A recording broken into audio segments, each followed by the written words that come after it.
প্ৰতিযোগী তেওঁলোকৰ পৰিচয়সমূহ আমাৰ সুবিধাৰ্থে দাঙি ধৰিলে সুবিধা হয়।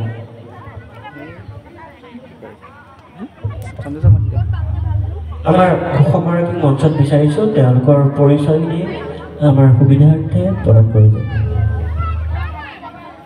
আমি এই অনুষ্ঠানটি পাতাৰ এটা উদ্দেশ্য, এই মঞ্চখনত এতিয়া দেখিছে ইয়াত কোনোবা 3 বছৰ, কোনোবা 4 বছৰ, কোনোবা 5 বছৰ এই শিশুসকলে এই অনুষ্ঠানটিত আহি মঞ্চত উঠিবলৈ যে সাহস কৰিছে, এইটোৱে আমাৰ উদ্দেশ্য, এইটোৱে আমাৰ লক্ষ্য।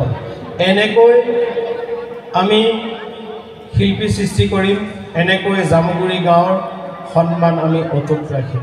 এই আশা বুকুত ৰাখি আমি অনুষ্ঠানটি কৰিবলৈ বিচাৰিছোঁ। এতিয়া